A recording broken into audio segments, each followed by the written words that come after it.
The story and lore of the world of Little Nightmares is not something that is ever spoon-fed to players of the game. The unexplained terrors that reach out to torment you even in the darkest recesses of the most remote hideaway is something that makes you wish to know more about the universe, yet remain hesitant to discover it, uncertain of if you really want to know what's going on in this grim fairy tale. Hello viewers, and welcome back to my critical analysis of my experience with Little Nightmares. Well, the second part, that is. Upper right corner to check out the first part on the gameplay. In this video, I discuss my thoughts and observations of the history and lore of this universe. That's right, it turns out I unintentionally lied in my Let's Play videos where I said I'd be doing a, shorter, more freeform review about my observations of the game itself, because the game is short and there's not much to it. Or so I thought at first. I mean, that's indeed what part 1 of this was about, but I couldn't very well just not talk about the story, because heaven knows what in the world is going on here. At the end of my playthrough of the Little Nightmares DLC, I mentioned that I would have to do some reading and research to help me understand a little bit of what I just played. And oh ho ho, dear viewer, do I regret that decision. I remember the days of just a few weeks ago when I was both confused and concerned about what I was witnessing while playing Little Nightmares. And I'll tell you what, writing a review and analysis of this would have been so much quicker and easier had I not tried to read into the lore and understand just what was going on. Frustration about personal habits of satiating my own curiosity aside, remember that I have a big theory video about this universe and ultimately the sequel coming in early 2020 that was originally going to be coming out tomorrow, but probably not going to be coming out for a little while. I'll talk about that a little bit more later in the video. So if you're interested in Little Nightmares 2 theorizing, consider subscribing and checking that out when it comes out. But for right now, let's cut to the chase like he's an unfortunate child on the maw, dive headfirst into a whole heap of shoes, remember that starvation is probably the best diet in this world, and begin Little Nightmares, a critical analysis, part 2. The game begins with a nightmare of an obscure and altogether pretty freaky figure wearing a mask. The person experiencing this nightmare is a little girl in a yellow raincoat, who wakes up in a suitcase on the Maw, a large underwater vessel that exists for a currently unknown purpose. This girl is named Six, and we actually don't know with 100% certainty that she is, well, a she. However, due to vague references and the fact that everybody calls Six a girl, we're going to move on assuming the same. To be fair, I am unaware personally if the developers have confirmed her gender in the last couple years. All I know is that at least as of like mid-2018, Six was still officially genderless, but again, I shall refer to the character as a female throughout this video. Anyway, as has been analyzed a million times before this moment, it seems pretty obvious that Six has been on the Maw in some manner for some time, considering the pictures in the suitcase. We also realize at this time that there are at least 2 different sizes that technically fit in this world, since Six and other kids are all a small size while basically all other characters are comparatively very large. And there are also items thrown throughout the Maw that are sized proportionally for both common sizes. Strangely enough, only children seem to fit in this small set of proportions. I don't know what could be the cause for this, but it is worth noting. Throughout the first chapter, Six explores the Maw, and eventually comes across a very creepy, noodly man with disgusting facial anatomy in a nursery. He seems to be blind and has disturbingly long arms. Six smartly avoids the noodleman's noodles and makes her way into a hall and quickly approaches a cafeteria. This cafeteria is empty except for one other child sitting quietly at a table with a piece of bread. At this point, Six starts experiencing major bouts of hunger pangs, after which the lonely child in the cafeteria gives her bread from her plate. Thanks, child. Six definitely won't need to satiate any more hunger problems throughout the rest of her journey now. Heh. Anyway, something I actually didn't notice at first was that in the corner of the screen there is a dark, shadowy apparition that looks just like Six that watches Six while she feasts, all while ominous music plays. The reason for the appearance of Shadow Six, as the spirit has been called, is unknown, perhaps more confusing than the cause of Six's hunger in the first place. Through the rest of the chapter, we journey through the Maw, uncovering strange things, such as this very Holocaust-esque looking room filled with hundreds upon hundreds, if not straight up thousands of shoes. Also, there's a freaky monster in here, but I don't think we really want to make friends with it, so let's just get out of this room because then we won't have to deal with it. But you know who we do still have to deal with? Ha! That's right, Mr. Pasta Arms himself, the janitor. And somehow he got Six by trapping her in a cage while she feasted on, whatever this is. Probably meat of some kind, hopefully not child meat, but who knows. This is followed by a cutscene where Six can watch the Noodle Man drag away another kid in a different cage, but we'll come back to that later. Throughout chapter 2, Six does a large amount of evading Mr. Linguini with several close calls, and just when you think she's trapped with no escape, the girl denies Roger the janitor his right of Italian heritage by cutting off his freaking arms. Yeesh girl, that's savage. Anywho, it is assumed that the janitor dies relatively soon after this since we never see him again, and well, he probably loses most of his blood from this occurrence anyway. So now with one bad guy crossed off her list of non-titular big nightmares, Six moves on and promptly eats a living rat in the kitchen. Yikes. Now, if you're like me, you might be asking yourself why Six doesn't just eat these vegetables that she encounters in the kitchen shortly after the rat. Well, I'll tell ya, it's because she doesn't like vegetables. Out of all the things that the developers could confirm to us about this ambiguous world as the gods of this universe, it's that Six doesn't like vegetables. Got it.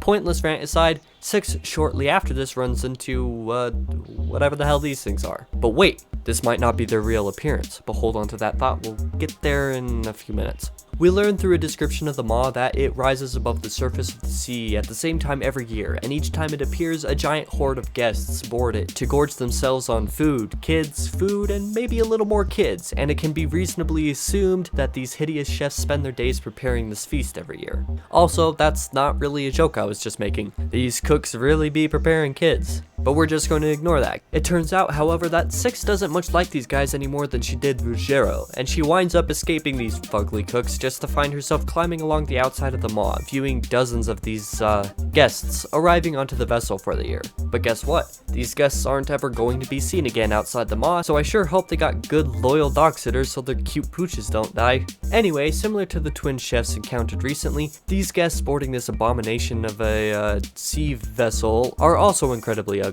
And they're fat, obese, morbidly obese, something. You know what, they're just really gross, I'll just leave it at that. These somehow uglier than the chef's guests are obviously on the prowl for food, and as Six has to maneuver past the feasting behemoths, they reach for her. They have all this good, hearty meat mixed with kids, but for some reason they just want to devour this poor, innocent child that is literally nothing but bone and a raincoat?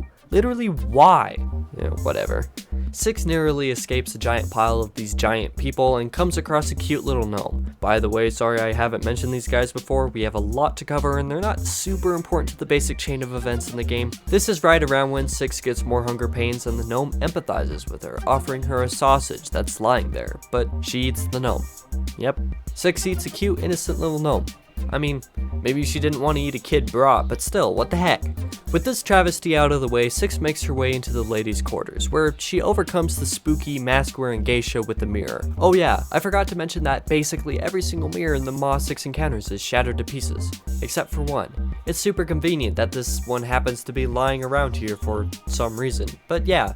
Also, why does this hurt the lady? It makes no sense for the governess of an evil, cannibalistic, child-eating sea vessel to be weak to a mirror that glows when she's near it.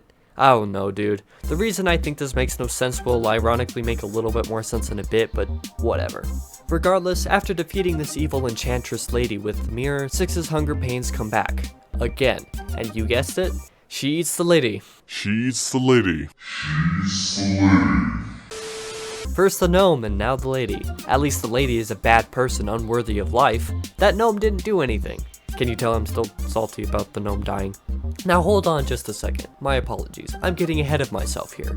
Six killed the geisha in the scene, but there is no reason for excitement. Why? I don't hear you asking, since you probably already know everything there is to know about this game since you clicked on the video. Why? Thank you for not asking. I'll go ahead and answer anyway. It's because Six gets the lady's powers. So now Six goes on a scary killing spree, making her way to the exit of the mall while literally sucking the life out of every guest along the way. And since we learned from the geisha's description online that she happens to keep the mall running by casting some form of spell to do so, and since it's obvious that Six wants to leave this place still, the game ends with me personally wondering what the world happens to the maw after this. Does Six continue to cast the spell and keep it running? Does she leave and let the maw sink and end its filthy operations? I don't know the answer to either of these questions. I perhaps never will either, so let's go ahead and talk about the events of the DLC.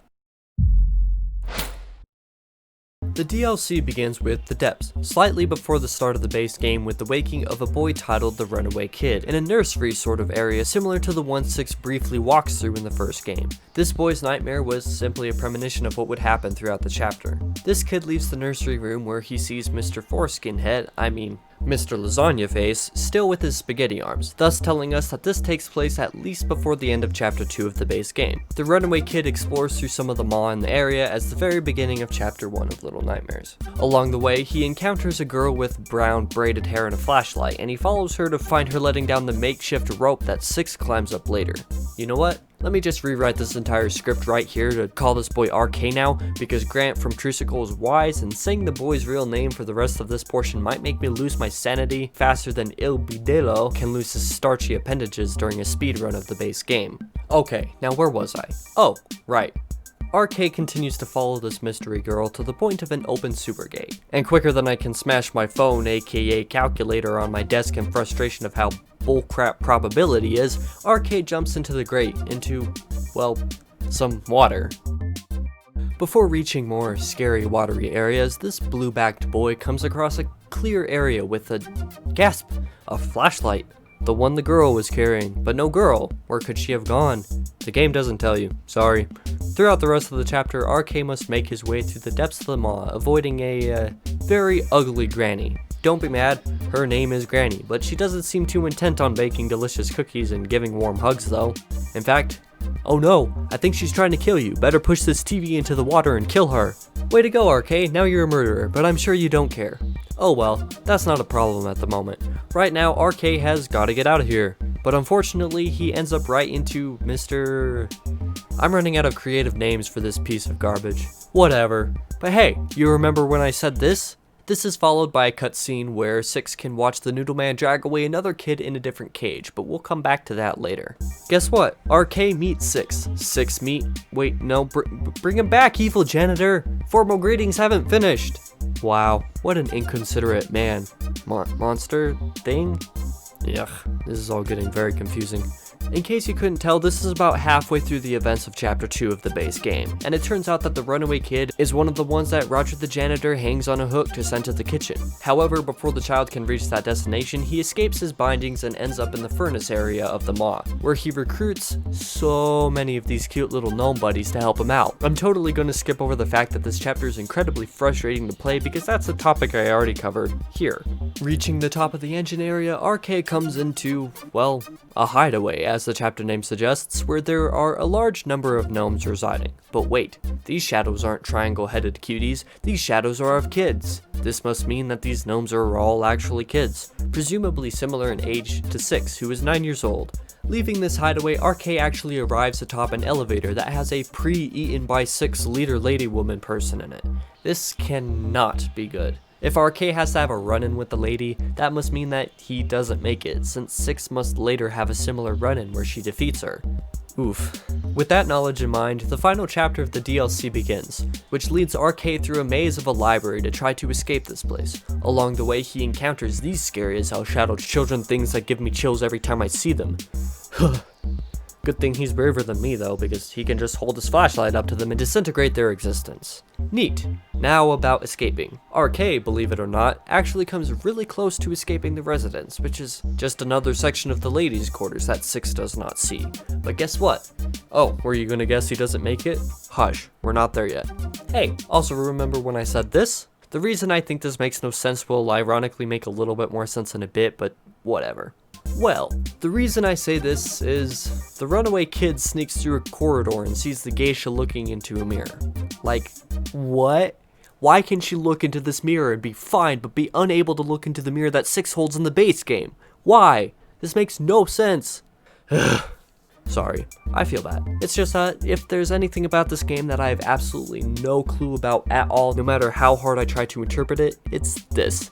The lady and the mirror situation is something I don't have any explanation for, and honestly probably never will. Most other confusing things about this universe I can actually somewhat explain in an insane and complex theory that I'll release at some point, but my point remains. I literally have no way of understanding or explaining this. Like, for example, I can even sort of explain 6's hunger problem that RK doesn't have with that theory. It's a big, and I mean big stretch, but I can explain it, which really goes to show how confusing this thing with the governess and mirrors is. But I digress. Let's speed this up a bit. The reflection that RK sees in the mirror here of the lady is one of hideous nature. She almost looks like Clayface from Batman, but more pale. But this is also a little strange because in the files, her character model shows this, which is actually really beautiful, especially considering the world that this game takes place in. So what the heck is the mirror reflecting? I've heard explanations ranging across several things, most remaining beautiful consuming the souls of the guests of the mall, while the mirror shows her true hideous reflection as a monster. But truth be told, I don't really have a clean answer for this either, and honestly, I don't think it really matters that much. At least not as much as why the heck she can look into the stupid mirror in the first place.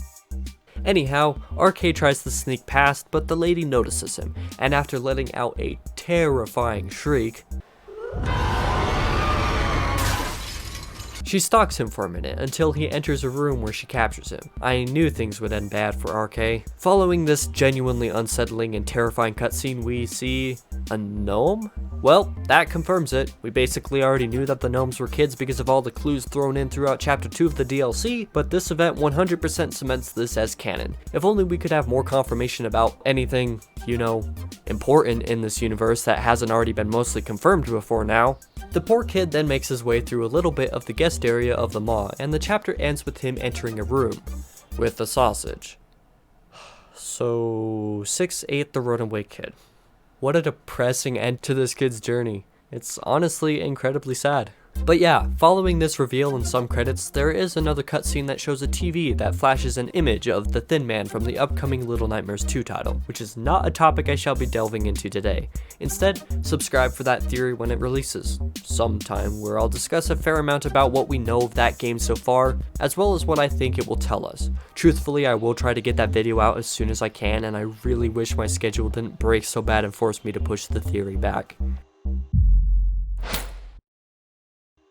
Trying to understand what basically anything in those last 3,500 words I just read to you means is challenging to say the least. There's so much that goes into the world of Little Nightmares that I didn't even include a good chunk of relatively important information when summarizing the game and its DLC. What's even worse is that there are even 2 comics and an entire prequel game for mobile called Very Little Nightmares that I haven't even touched yet. Oh boy, I kind of want to die writing this all right now, but alas, I will survive. I must survive if I am to make any sense of Little Nightmares. So let's jump right into it by looking at what happens in the aforementioned prequel story. Yes, I am very aware this has already been a lot. I'm the one writing this, and I've been fighting myself already on how I wanted to separate the parts of this analysis for a good week already, and I can't in good conscience leave out the explanations of any important information lest I miss something vital to helping me put together the puzzle the best I can. I'll try to keep this as brief as possible. The game begins when a girl in a yellow raincoat who is actually not 6 wakes up from a nightmare that, similar to the series tradition, acts as a premonition for the end of the game.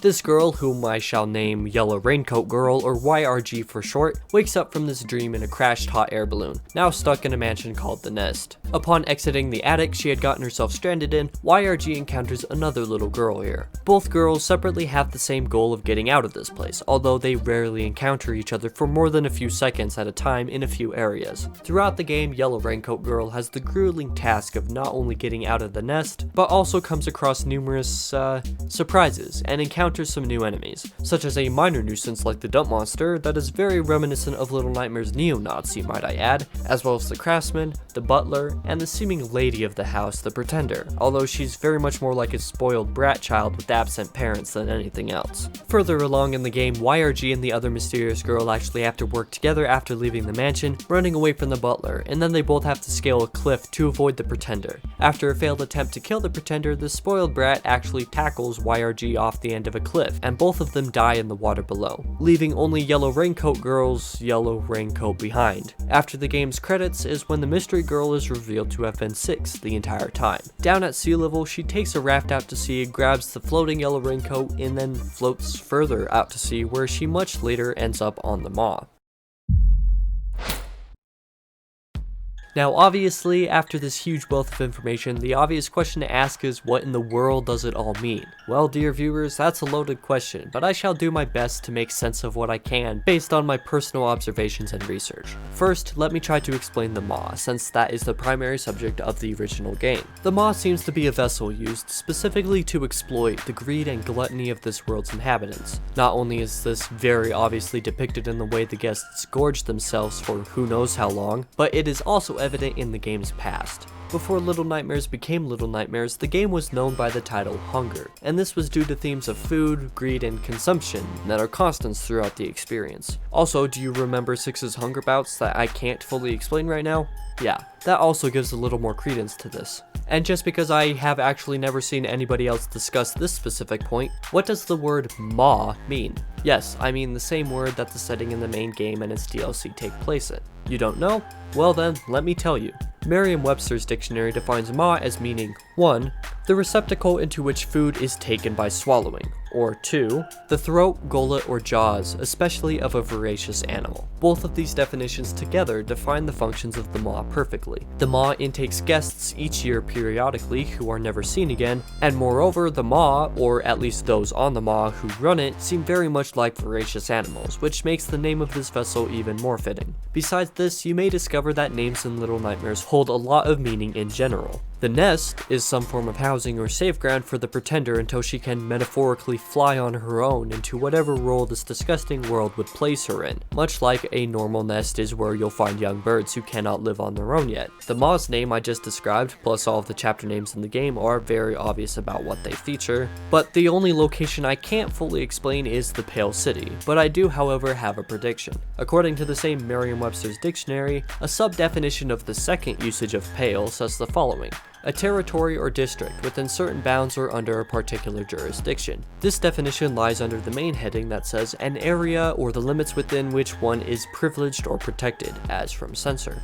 It is my belief that the Pale City in Little Nightmares 2 is a location under the jurisdiction of those running the signal tower that quote-unquote protects its inhabitants, with the signal tower's transmission from meeting the same fate as those who enter the maw each year. The reason for this I do not know, but it's a thought. However, I'll end this speculation here since theorizing isn't the point of today's video. The point I'm trying to make is that names are important in Little Nightmares, and obviously chosen very carefully. Now that we know the overarching purpose of the maw in Little Nightmares, what can we learn about the nest from Very Little Nightmares and its connection to the outside world? Firstly, the craftsman is very definitely making dolls out of kids, as evidenced by how realistic and creepy the dolls look, the locks of what could very well be real human hair, the messy leather in another room despite there being no animals to supply it, a large room of salt for preservation near the craftsman's space, and finally the most damning piece of evidence being that YRG frees another child from a cage, with a very distinctive outfit which can be seen discarded on a floor shortly afterward, and then dressed on a doll encountered in the dining room.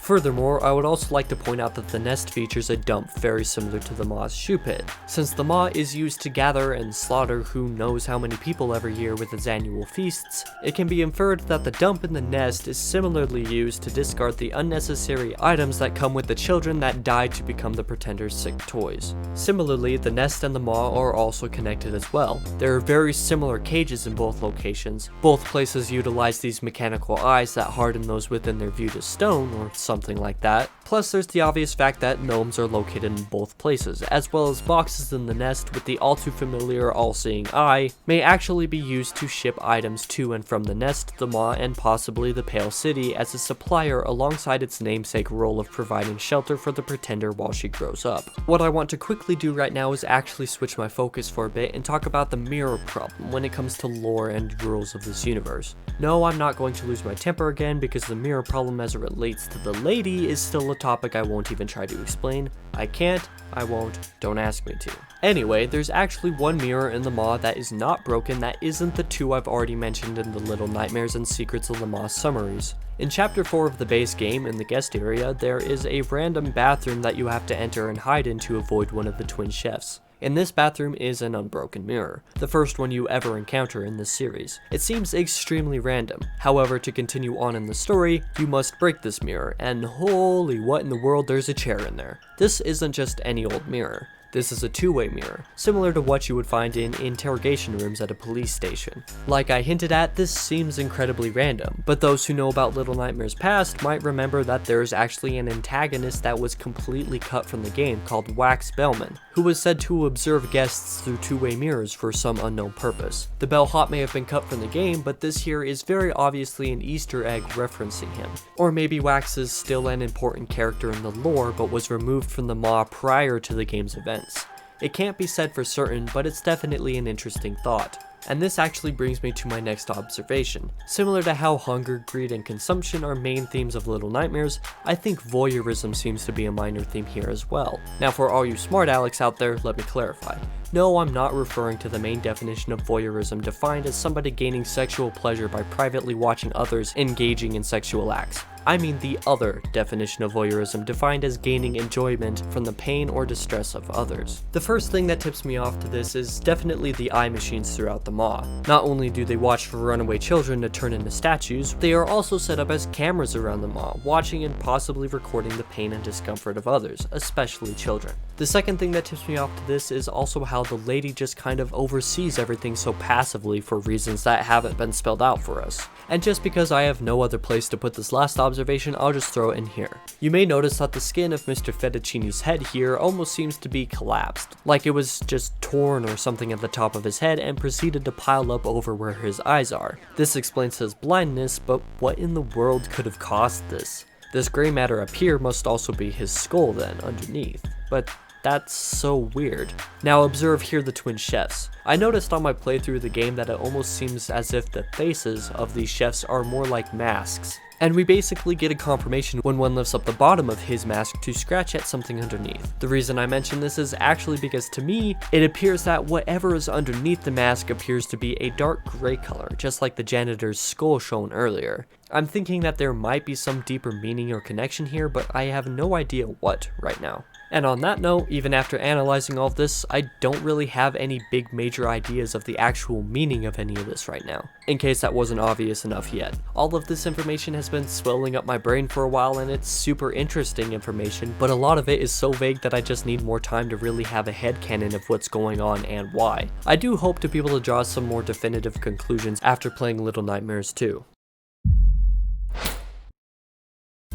Just as the last few paragraphs have stated, at this point, even considering all that I've touched on yet honestly barely explained, I'm just going to be open and say that there is still too much stuff about this universe of Little Nightmares that either still confuses me immensely or I know too little about to be able to explain it or put it together in a satisfying manner. What I can do, however, is debunk a common theory I've seen. Firstly, Six is not the daughter of the lady. This isn't me debunking that, that's just something that's been confirmed by the developers after countless theories back in 2017 assumed it to be true. The main theory I want to discuss though is what the lady is trying to get out of her operation on the maw. I've seen countless people theorize that it's based around her desire to get rid of all the beauty of the world, but this just doesn't make any sense to me. Evidence number 1, regardless of the geisha's character model appearance, the mirror in the DLC of Little Nightmares depicts a hideous monster, and people stooping to a level lower than her on a scale of attractiveness is actually asking quite a bit. Evidence number 2, the people who are attracted to and swallowed into the maw are disgusting. Disgusting! Like, they are very nasty, very fat, very ugly people with no desire except to gorge themselves and make themselves even more nasty and fat and ugly. This initially seems like it proves the theory, but consider that these people look like this when they enter the maw in the first place, and they never leave the maw to be seen again. If the lady wanted the world to be void of any beauty, she should be swallowing up and getting rid of the attractive people via the maw, not the ugly people. And if she supported these fat people, she should actually be letting them leave and live, not letting them die on the maw. Evidence number 3, the viewers in the Pale City in Little Nightmares 2 seem to be relatively nice looking people as well, at least compared to the guests on the maw. Like I said in my last point, if the lady wanted to rid the world of beauty, she'd be trying to attract these people to make them fat and ugly instead, and then release them back into the Pale City. And also considering the premise of what seems to be happening in the Pale City during the events of the upcoming sequel, it seems weird that the lady would be using the maw for this random self-serving purpose. Instead, I think the maw serves some form of purpose in coordination with the Pale City, although I don't know what that purpose could be. What else is new? Alright, that's actually an unintentional lie on my part. I felt like I was completely debunking this theory here, but it turns out there's a chance I wasn't. Just a few days ago at the time I'm recording this small interjection, a Halloween update video for Little Nightmares 2 came out showing this, which completely 100% overturns my point in evidence number 3. Sorry about that, I had no way of predicting this update video would come, although I should have guessed it was going to come out because spoopy season and all, but whatever. Now that my debunking of this theory may itself have been debunked, let's go ahead and finish this video, shall we? Alright, I feel like this video was pretty long and crazy. I know a bit of it might even seem disorganized or messy, but I promise I tried to make this the very best that I could. I'm serious when I say I wish I hadn't tried to understand the lore of this game before producing the review. If I hadn't, then part 1 of this critical analysis would have been all I made for the game. But at the same time, I'm glad I did this because it's fun and gives me something to look forward to with Little Nightmares 2. But man, it's been a nightmare preparing these 2 videos as well as writing a theory for what Little Nightmares 2 could give us. More on that in a bit. Of course, I did not have to do it at all and could have gone without reviewing this Halloween special at all, but what can I say? I'm an overachiever, even if sometimes I wish I wasn't. My general opinion about how this story was told in the original Little Nightmares game itself is actually very positive, all things considered. I'm usually very critical of vague storytelling, but in a world such as this, where less can very easily mean more, I think it worked very well. Not only did I feel more unsettled by what I saw, but I was questioning everything every step of the way. For playing the game, especially for the first time, I think this works perfectly, so that the atmosphere isn't broken up by story or lore dumps. And speaking of, the lore was definitely fun to dig into, even if I hate myself for doing it when I did. I can't wait to see how the universe expands in February. Now, like I mentioned, I do have a mega theory regarding the world of Little Nightmares. I originally intended to have that ready to publish tomorrow, November 3rd, which is actually something I mentioned in the script of part 1 and earlier in this one. But in just a week, my schedule got so overloaded and messed up that there was no way I could have that theory ready for tomorrow, even though I really wish it had. Because I'm really digging the ideas I have about what Little Nightmares 2 could be, but alas, it cannot be. That theory video will 100% be ready by the time Little Nightmares 2 releases without a doubt. I mean, I want to release it soon, like within the next month or something like that, but it will probably be early January or February when I actually do, just as a train heading into Little Nightmares 2's release. But as you can already tell, that'll do it for this specific video. Thanks for sticking around to the end of the video. Be on the lookout for more content all the time on this channel, and if you're curious about my theory, subscribe and ring the bell so that you don't miss it when it's finally here. With all that being said, stay safe guys, and I'll be back again in the next one.